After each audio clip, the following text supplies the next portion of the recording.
now. The Nelson Mandela Children's Fund says the 2024 Africa Children's Summit will play a vital role in empowering African children and create a space where they feel safe, seen and have their concerns heard. Now this year, the summit will be held here in Johannesburg from the 9th to the 12th of August. The summit brings together children from across Africa to share their experiences on matters of children's rights, interventions by their governments, as well as share recommendations or solutions. Now, to tell us more, we are joined by Anzio Jacobs, the Nelson Mandela Children's Fund Safety and Protection Lead. Thank you so much, Anzio, for joining us this afternoon. Look, the second Africa Children's Summit will take place in South Africa from the 9th to the 12th of August 2024. Talk to us about some of the main objectives of this summit, Anzio. Thanks for having me. The summit is a momentous occasion for children across the African continent, as they will be seen, heard and engaged in the process of the African Children's Summit, calling to their critical stakeholders and custodians of rights and well-being of children to hear them in the context of education, where they are bringing up issues that are critical for the African child. They are talking about issues that affect them in technology, in access, in transportation. They are talking about their safety and security. And they're bringing these issues to African leaders as part of a 500-strong delegation that comes from across the continent, representing more than 25 countries and endorsed by South African governments and governments elsewhere on the continent. Look, Anzio, we often hear that policies at higher or even government level are largely ignored when it comes to children. Why do you think this is? And are there new mechanisms that, of course, organizations like yourselves, the Nelson Mandela Children's Fund, are trying to actually try and change the situation to include children and their rights, as well as some of the challenges that some of the children, not just in South Africa, face, but across the continent as well? So generally, when policies are created, they are created by adults. And most of those policies, as they pertain to children, children have little to no involvement in. The Africa Children's Summit will create that level of involvement. Children themselves will be the one to set the program and to engage in that program, where they will highlight some of their areas of concern, in hopes that when they do so, that African leaders will hear them.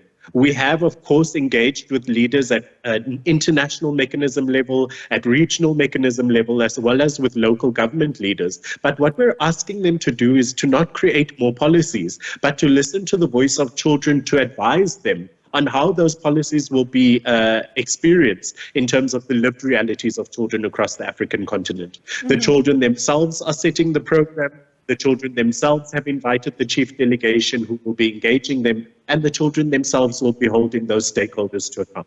We're looking forward to that, Anzio. I mean, looking at the fact that children in armed conflict situations like in Sudan and many other parts of the continent are particularly vulnerable to a myriad of risks, right, that deprive them of their childhood. Their access to education and healthcare is often disrupted, and sometimes these children can be recruited to take part in fighting or for support roles. Very concerning indeed.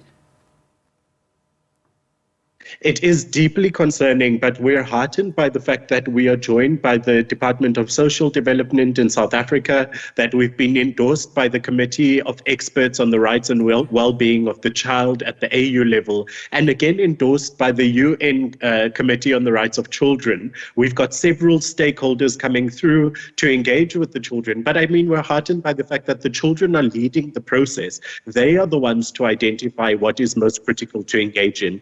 As you and your viewers would well know, 50% of the African population is 15 and below in terms of its age. And so to have children speak about issues that are most affecting them is critical. Climate change affects children, war affects children, nutrition affects children, and these are all things that can be discussed under the guise of education this year. But more than that, what the children have said is, we are done talking. We want to see implementation. Absolutely. And Anzio, you said the children will lead the entire process and create the program. So talk to us about how can those parents as well as children watching us right now who want to take part in this year's summit, how can they go about to register, or how do they contact you? How do they, get all the details to be part of this summit?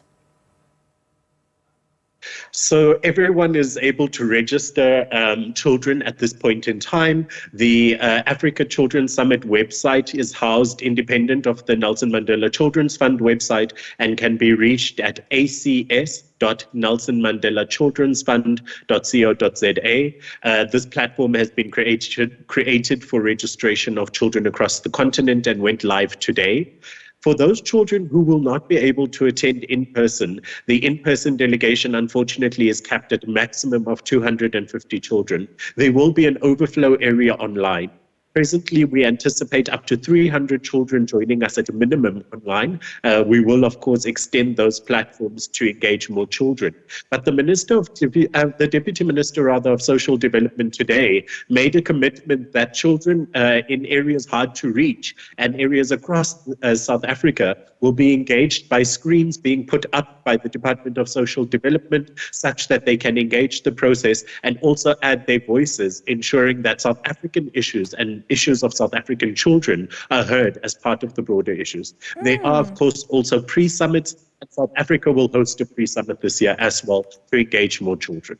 All right. And then, Anzio, we often hear about such summits as being, just talk shops where people just come and sit down and have conversations, but no actual action or direct action is a result of those sittings. So after the summit, those contributions by all these children, how will they then be elevated to the relevant structure to ensure that they actually become, somewhat, or some of the policies that we were speaking about, that they reach the proper levels of engagement so that proper action can also be accorded?